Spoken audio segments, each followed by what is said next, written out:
Sorry, these are really tiny logos, but I'll kind of talk through it. The top of it is just a high-level summary of some of the different software projects that we manage. Uh, it's a somewhat complicated architecture for 5G networks. This is actually the simplified version of this slide. Uh, the 2 points I want to make, if you look at the panel at the bottom, which is the member companies, and yeah, I know it's really small, so I'll just tell you. AT&T, China Mobile, Dutch Telecom, Ericsson, Google, Huawei, Intel, IBM, Orange, Nokia, Verizon, ZTE, Walmart, the entire 5G industry, almost every major provider came in and joined this effort to try to figure out how do we get to 5G infrastructure, right? They spent tens of billions of dollars on spectrum. They're spending tens of billions of dollars on networking equipment that's 5G capable. Huge shift in the underlying operating model because all the way up to 4G, it was a very traditional network topology, right? Everything's hardwired, everything's carefully tested, and if something goes wrong with a tower, you send a van out and the engineers shimmy up the pole, they figure out what's going on, they fix it, you get back online. And if you need more capacity, you put up another tower. With 5G, for those of you who are familiar, the whole topology changes because instead of a few dozen towers, you're talking about hundreds of endpoints. Like in a typical downtown, these signals can travel a couple hundred meters. Well, when you go from having 50 or 100 over the course of a metro to having 10,000 points of presence, you can't maintain a physical network infrastructure anymore. It's just too complex and it's shifting around the data too much. But you need that sort of infrastructure to deal with the sort of throughput that you're getting in terms of just the sheer volume and the amount of bits of information, which meant that they had to shift to a software-controlled plane, which is terrifying if you're a telco guy and you're used to, all these products that have been certified to work with each other in these particular configurations that you've been scaling up for 30 years. And now you're going to go to something where some software plane is going to decide where to ramp up capacity down and where to take nodes offline because they're failing.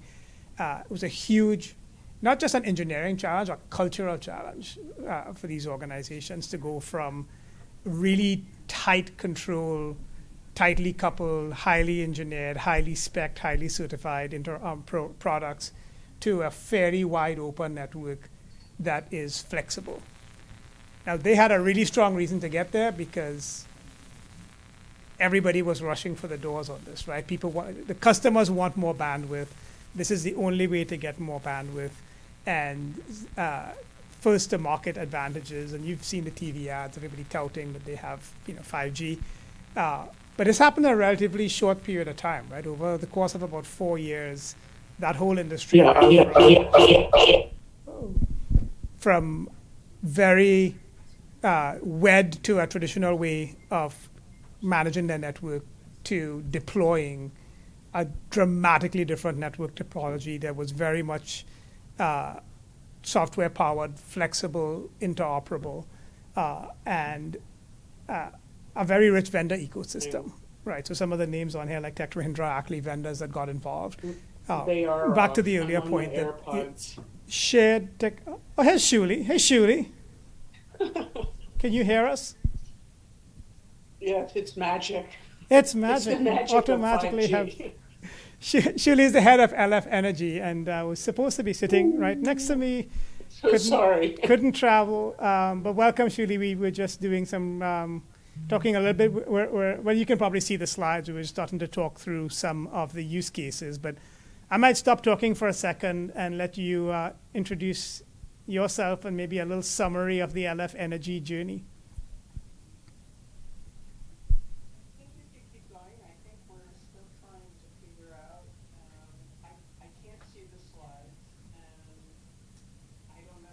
Is my mic okay? We can hear you. Can you bump the volume up a little bit on? We're getting yeah. Okay, let's keep going while I get the feedback. All right, we're glad to get feedback. Keep going with cloud, 5G, and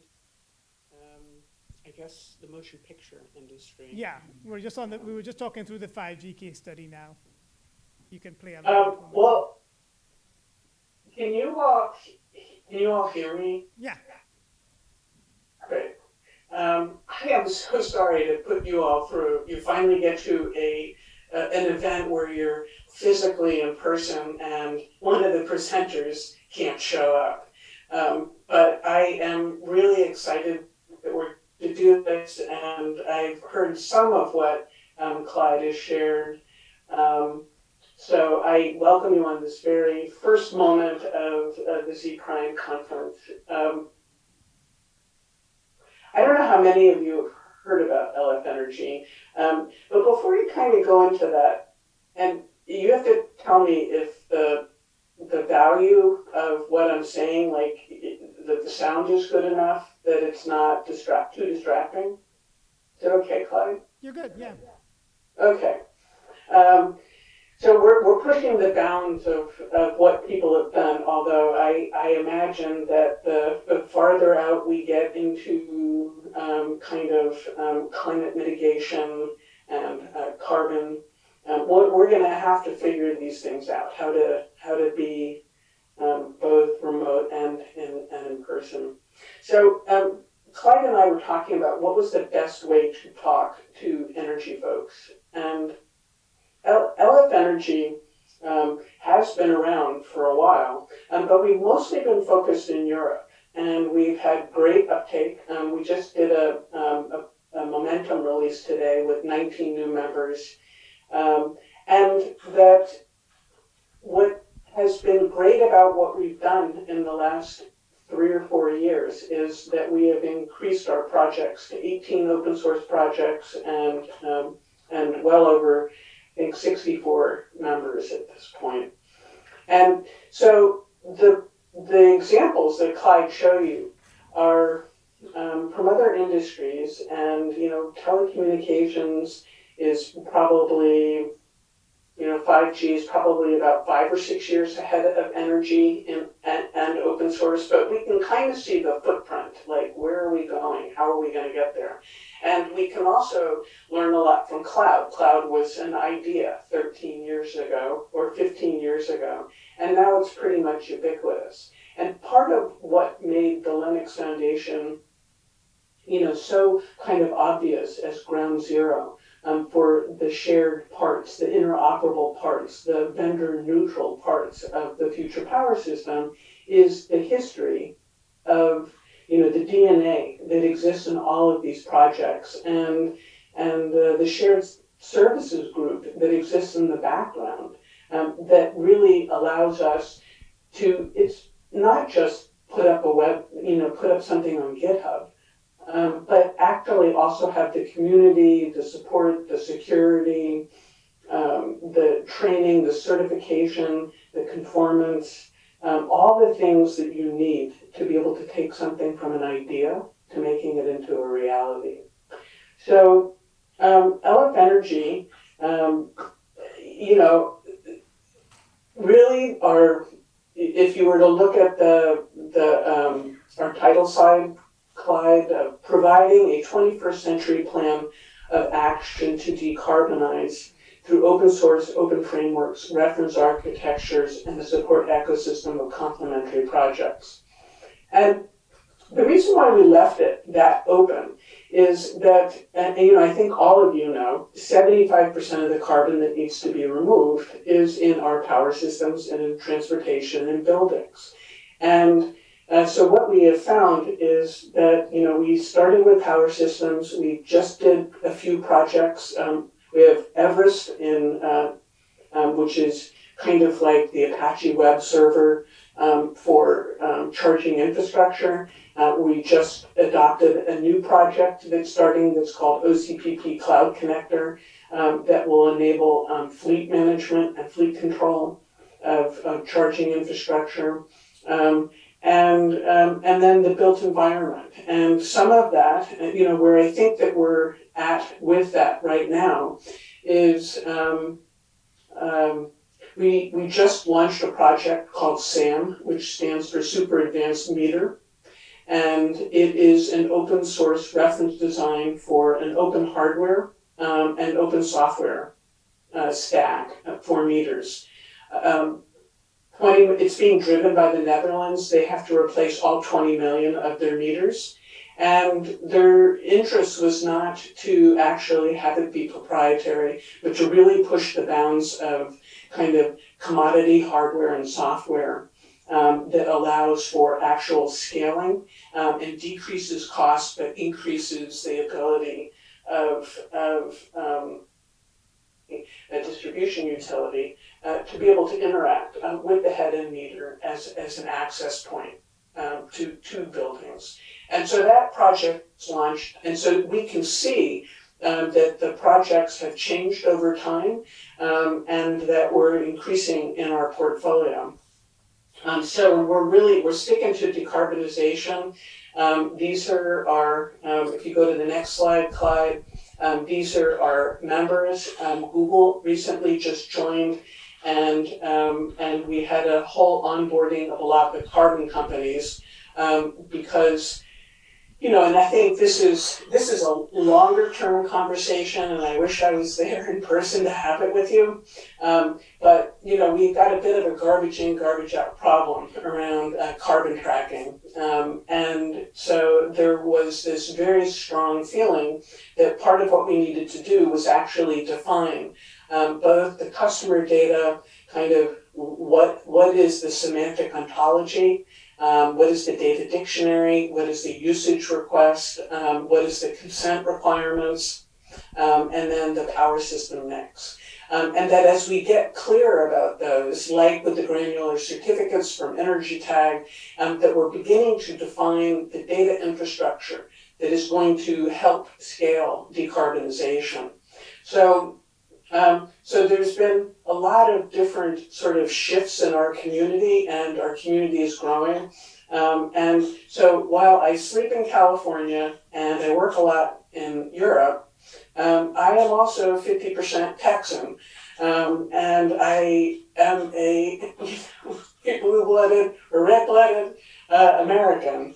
And I want us to be successful, and I want us to recognize that this next leap around decarbonization is not just about, you know, kind of, it is about climate, but it is also about accelerating transformation of our economies so that we can be competitive and that we can be economically competitive, because, you know, energy is at the heart of our economy. So, I really want us to be successful, and part of why, you know, Clyde and I kind of took a risk and put, you know, our interests down for doing this at C Prime is a really strong desire to bring on board American utilities and vendors, because we believe that we can help you with things, whether it is flexibility. And I think I'll go down just a little bit farther. Go to the next slide. You're going to keep going? This is Thank you for your patience. I don't know how awkward this is, but I guess we've all been through a lot, so we probably understand. So, you know, even with what Clyde was showing, and he was showing all these other projects, at the heart, the software stack, a modern software stack right now, is really broken apart into three main kind of layers. Edge and distributed intelligence, which is infrastructure, data and services, and application catalog. And, you know, people will ask me, they'll go, well, how does, you know, what you're doing apply to like an AVMS? Well, part of what we're doing is we're breaking it apart into microservices, because what we found, and not only is that the best way to build and the most modern way and the fastest way to build software, but we've also really found that sometimes people can't, for instance, rip out parts of their systems, but they need something they need a state estimation tool. They need a forecasting tool. They need tools that they use and they integrate with their, current operating tooling.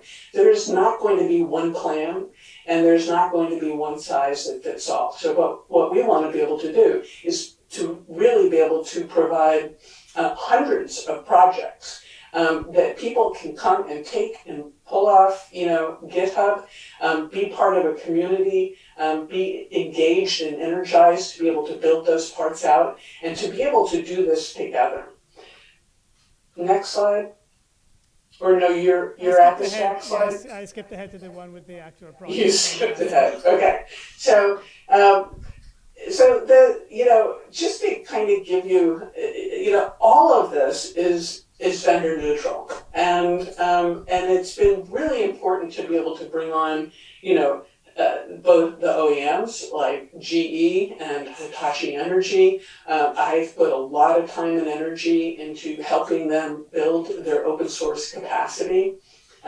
GE in particular has brought up an open source program office. They have shifted their tooling, and they're about to actually go live with CPath. And CPath, you'll see on the kind of right side of the screen, is a substation automation and virtualization platform. It's a protection bus for the substation, and it's a little bit like an operating system.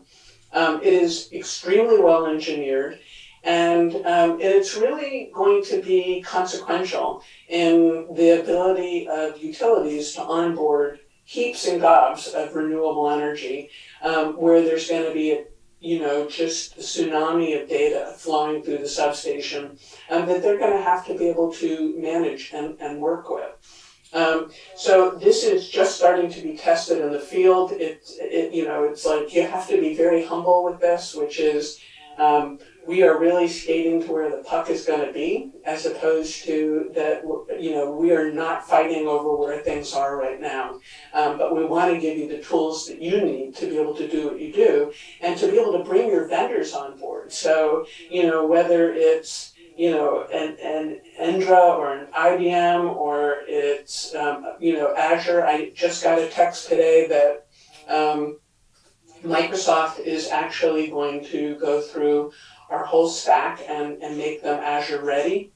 These are really great and important steps because what we have to do, we have about 10 to 15 years to really do this. I mean, I think we all know that we're heading for 2030 for 50%.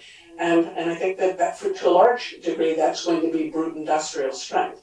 But we have to begin laying down the foundations. And Everest, I think I mentioned, is a gateway that enables interoperability.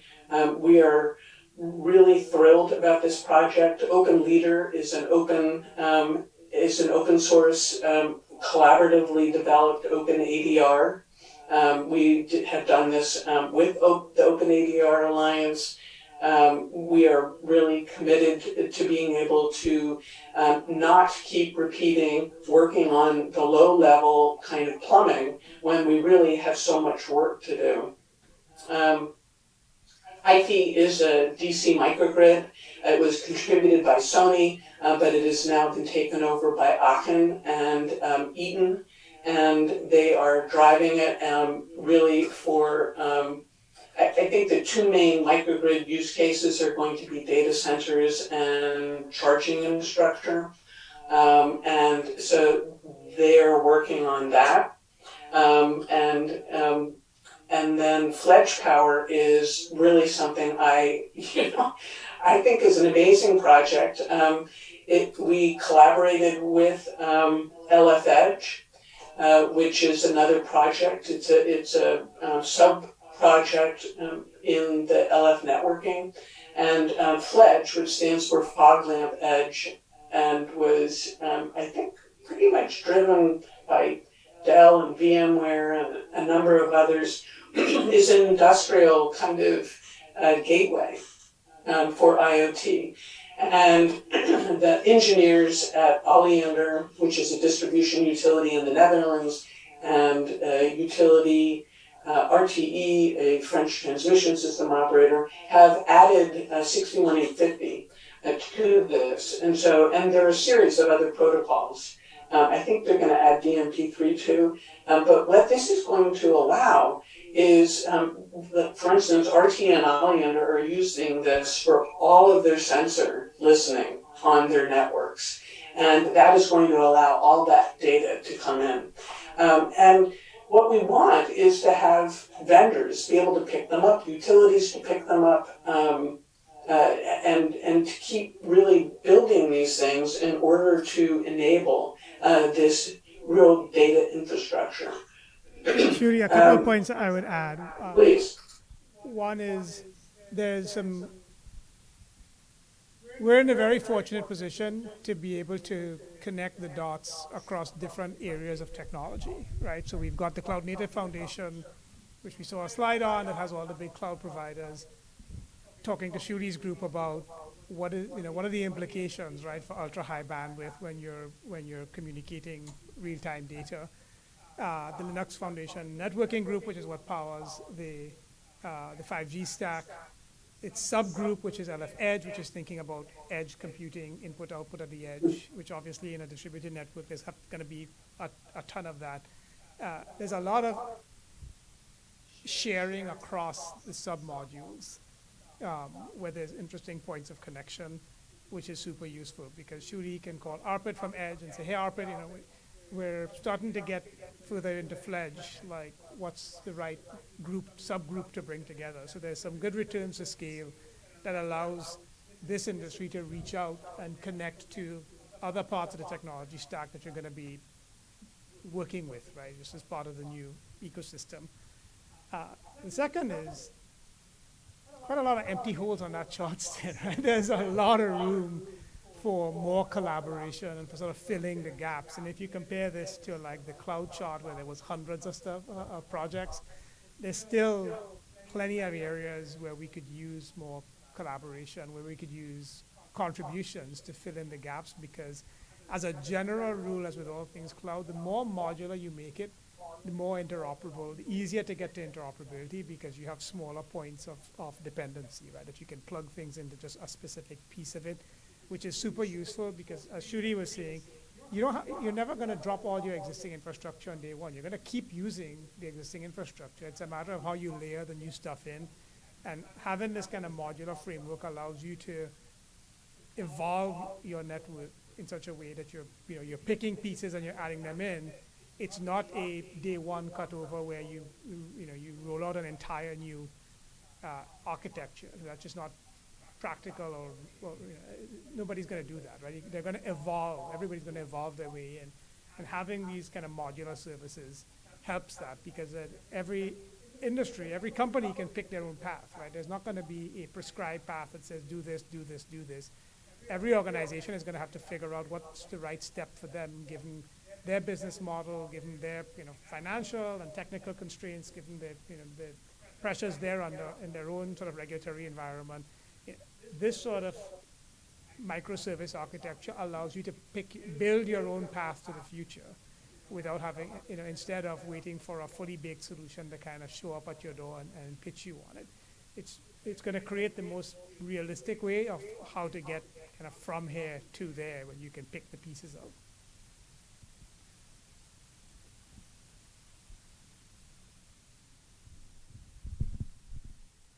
All right. So Did you want to keep going on this, Shuri, or I can toggle forward? I wanted to just add a little bit more because I'm kind of out at the infrastructure. And one of the things that when we talk about power system networks for the future is about flexibility.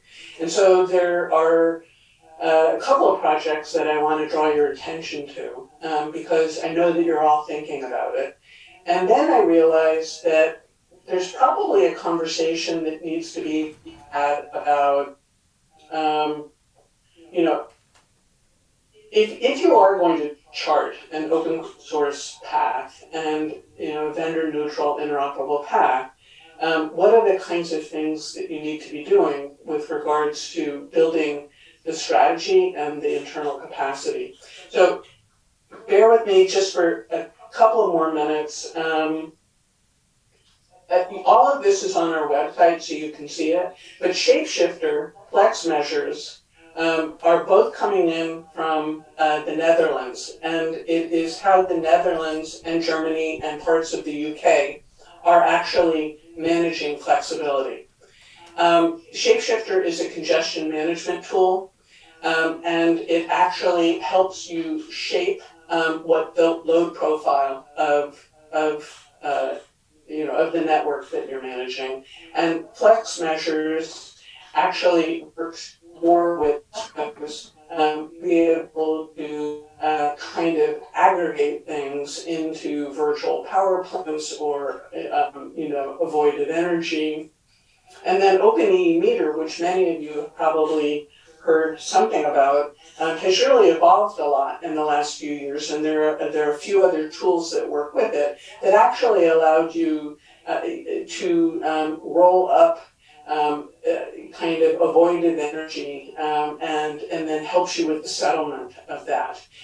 So these flex measures and OpenE meter are not the same thing. One of them is working much more at the contract basis, I think all the way down to an hourly basis, and the VPP, which I think the California Commission put $150 million bet behind for this coming summer, allows you to build virtual power plants and then settle for those things.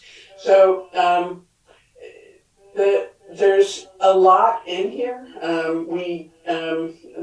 The OpenGE is the Green Energy Hub. It is the settlement engine for the metering in Denmark. It's being adopted by Estonia and parts of Germany and a couple of other locations as well. It's also what Project Origins is based on, that allows you to settle for hourly or certificates. It's the main pilot for the energy.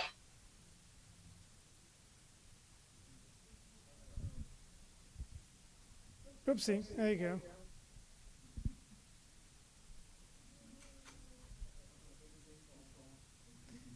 Oh, she's been hacked. Oh, sorry, Shooty, you're back. You're We back. lost you. Yep, lost you for a sec. Okay. So, please take time, and I will make sure that you know how to touch with me. And I'm always available to have meetings to go into more detail. But I want to take advantage of you guys being in the room together. And I think the conversation is, okay, you want to do open source. Okay, you want a vendor neutral path. What do you do next? And I think Clyde can really help you with that. And it's probably more pleasant than looking at a screen, which you've been doing for 2 years anyway. Shooty, do you want to talk a little bit about the security aspect? I know Brian's joining the panel tomorrow, Sure. but I'm sure security is kind of top of mind for everybody here today, not just in the room, right? Brian Beldorf is the head of our OpenSSF, which is a sub-foundation dedicated to all things security. He was up at the White House last month when they had their big reaction to the Log4j. We were thinking about security issues. But maybe a little commentary on that, Julie, in terms of just the security side of things. So, we're doing this panel tomorrow on Secure by Design. And the reason why we're framing it that way is because security is not a one and done thing. It is something that really becomes a process that goes cradle to grave or conception to grave. And so we have taken that to heart within LF Energy. All of the projects at the Linux Foundation are integrated into a platform called LFX Security. All of our projects are scanned for security, and all of our projects have software bill of materials. So, we are really committed. If one of our projects has problems, it's going to affect everyone, and so we are really committed to making sure that our software is secure and that we are building it within a framework that is going to allow it to grow and scale. Um, I asked Brian to be part of it. Russell Boyer from Dell Hardware and John Neary from LCRA is going to join the panel because I wanted to have a really robust conversation about all the various different points in the circle. There's no like one point of view. It really depends on where you are and how you actually think about security and how you implement it. So from where I sit as an open source foundation, I think it's all about capacity building and then making sure that our projects, as they go from incubation to early adoption, that they go through security audits, that are pen tested by actual humans to test for security breaches and problems. But that, we want to be a shining example of what open looks like. And we think of that at the heart as being about capacity building. And so our Technical Advisory Council, which is the home for all of our projects, really considers this to be something that we are constantly in conversation about, and making sure that people are thinking about these things and really imagining and considering what are the things that they need in order to build secure software. What Brian is doing is really exciting, and the Linux Foundation has really been tapped by the White House to really fill this out because the European Commission has come in a big way with open source, and so they have already committed to it. There was a study that they did that basically came back and said for every dollar invested in open source is $4 of economic value, and that they have gone through their own digitalization kind of overview, of which open source is at the heart of it. And so I am having many projects coming through the European Commission that are, kind of from R&D that are coming into LF Energy for commercialization. I think is that as the White House and the Linux Foundation really work on open source and security, because it's not just energy; it's critical infrastructure for sure. But when we look at Department of Defense, when we look at Department of Energy, Department of Transportation, all of these things are going to have huge infrastructure at the heart of them. And we have to come up with a really responsible way of being able to do this so that it grows and that we are economically healthy. And so, Brian really brings that vision and viewpoint. And, Russell has a really interesting story about, what it means to actually have software bill of materials that is attached to everything down to the chip level, because we've had some intrusion problems with unnamed chips, and we have to be able to clean up the supply chain. So it really is a supply chain issue, and I don't know. I'm going to leave it at that, and I'm happy to take any question about it.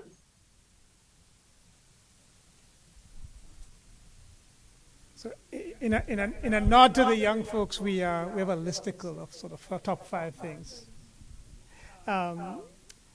You can read them. Participate. The one thing I would point out here is don't forget the people side of the equation. I say that selfishly because I run the training group at LF, and we're constantly battling with, well, how are you going to learn it? Like, you can't just download the GitHub repo. But part of the challenge, and this was very true for the telco sector, is in their case, they had people who built 40-year careers being a Jupyter box guy, and a Juniper box guy, and a Cisco box guy, and then they had to kind of get their heads around what does it mean to be in a world where it's all in the software control plane, and it was brutally difficult. It's just a lot of time and effort went into how do we retrain the workforce. Some of you may have seen the story. There's this great story that came out 4 years ago because at the time Randall Stevenson was the head of AT&T and his brother was a 30-year lineman.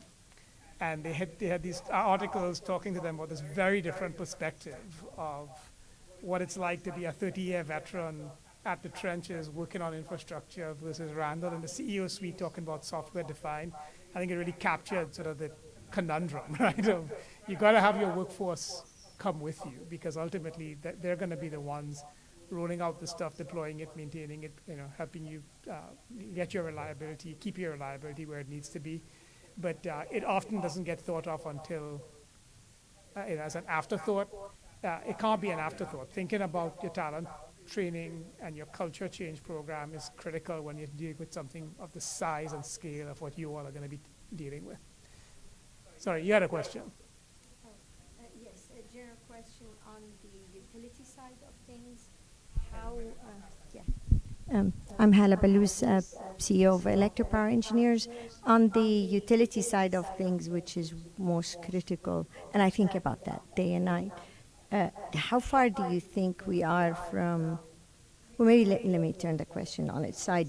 Do we need now to have different type of IT and software at the utility to be able to understand and dive into what's in here and benefit from it and leverage it? Do they need a consultant, or is LF Energy providing all that? Did you get that, Shuri? I'm not 100% sure I understood the question. I don't think that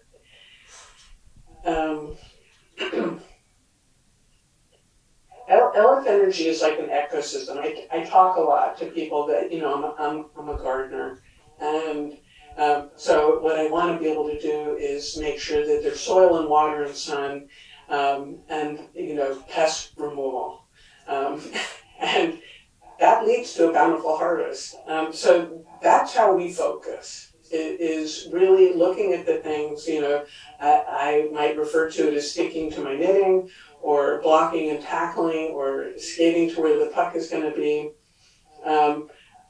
I think that when we talk about the future of the power system is flexible and resilient, I think at the heart of that, what we are saying is we need to be flexible and resilient. And we built systems for stability, but now we need to build them for flexibility and resilience and self-healing. And we have to do that with people, we have to do that with systems, and we have to do that with our technology. And so when I talk to folks, I say we need to create a power network that makes as much sense 3,000 years from now as it does now.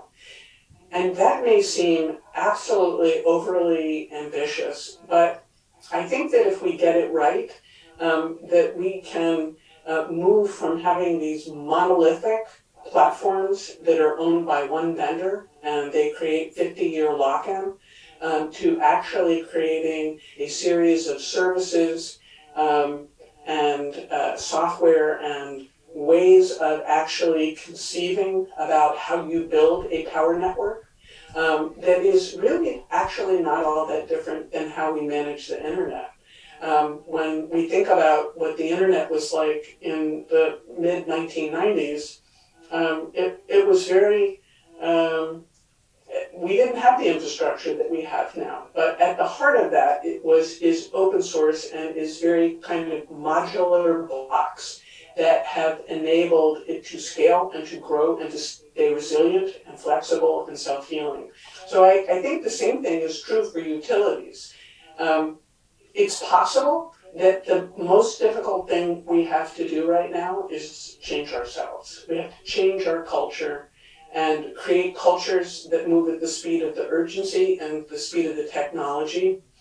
And in that way, I think LF Energy is really helpful because I think it's a community that is to moving at the speed of the urgency and the technology, and there's no drama. We're just doing our work. and we're getting things done, and we're growing and maturing, and I can see the changes in the developers dramatically in terms of how they know how to engage community, and we're growing. You know, I think you have to be thinking about the long game when thinking about LF Energy.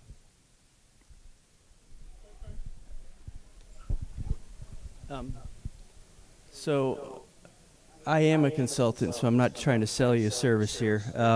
But what I would say from your question, and I caveat this saying that I think IT within the utility space, OT-IT, is always evolving, right? Because it's not just the types of systems that you've had in the past. There's other systems being added.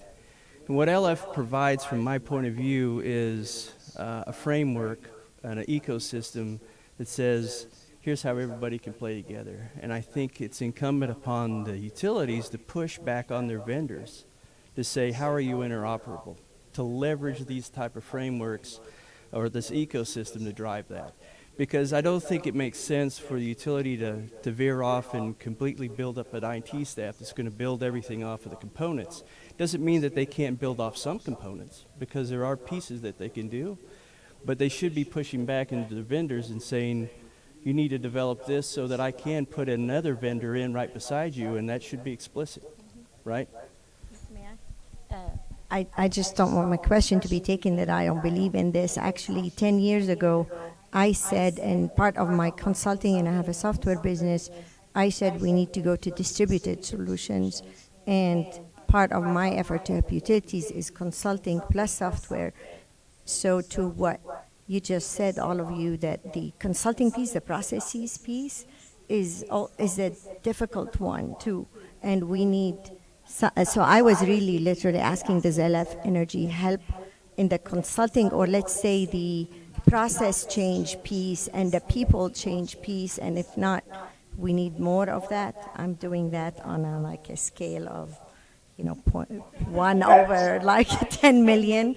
But I that's why I'm here today, because I want to see how I can also come here and help. But I know just the systems themselves is not enough.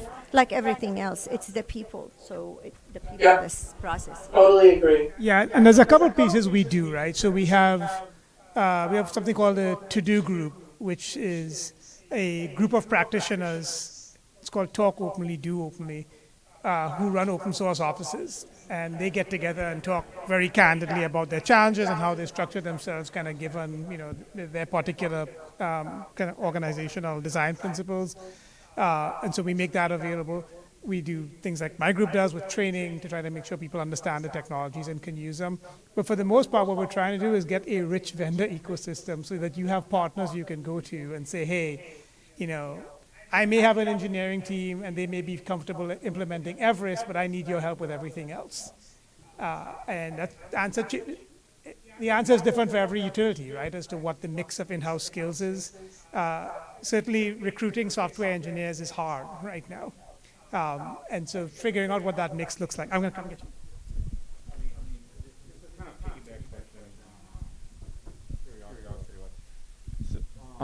In terms of in line with the open source software, do you guys actually get the leadership teams from the utilities to engage on some of the good practices to participate in a common sharing of ideas, lessons learned on this decarbonization topic? That's where Shuli spends a lot of her time, is getting the leaders together. Absolutely. I mean, I will say that there are 2 papers that we had printed that I think are there. Yeah, they're right here on the table by the exit, so grab them when you leave. Yeah, so please grab them. And one of them is talking about how Oleander and RTE work together. And there's a lot of things that's unique about that relationship, but not the least of which is that, they're not even, one's the Netherlands and the other one is France, and one's at the high voltage and super high voltage, and the other one's at the medium and low voltage. But they figured out how to actually work together because that interface is so critical and is so important. And so you can kind of get a sense from that, sort of a feel. And I think that you can also see it in the digitalization submission that we put to the European Commission that was really well received. So I think that there's no one answer. I think as well, I mean, you guys know this, while decarbonization is essential, I mean, we're slow walking. I mean, we're about to go just flying off that climate cliff. And so these conversations need to be happening at all levels, at the strategic and, levels of the C-suite, of managers, executives, developers. This has to be a human project. I can say that I see this, but it's not that I'm saying I think it's the right thing. But I see the most talented utility people leaving and going to tech companies. Whether it's Salesforce or Google or AWS or Microsoft, and we have to make this project the human project for the next 10 years. And that conversation about decarbonization means we have to be all in. Hi. I mean, that's my personal opinion. Hi, my name is Matt Sidinsky. I'm a recruiter, and I can tell you that every utility that I've worked with is struggling to find IT talent at the leadership level, at the lower level. At the same time, we know that across the United States, our high schools and community colleges are struggling to produce kids with the right skills for critical thinking, and the old way of training kids to pass tests that we measure educational outcome don't lead to the future. When I think of a smart city is more than just balancing load and integrating wind and solar at a real time. It's finding a home and a job for everybody without taking on college debt. And I think there's a vision that may come out of this open source ecosystem you're building that is the role of the utility in helping raise the quality of education in our communities. I mean, I went to school, my kids remind me I was born in the middle of the last decade, but the utility came to our school and talked about science fair projects. We were trying to put a man on the moon. And I think that there's a role for the utility, which is a bastion of engineering talent, and especially IT talent, in OT, operation technology, and energy technology integration that's critical. And I see across the United States there's a real failure on communities to find homes for schools. And we are in this time of justice, equity, diversity, and inclusion. There really needs to be a role, I think, of improving that. And I'm just curious, is that one of the things that keeps you up at night?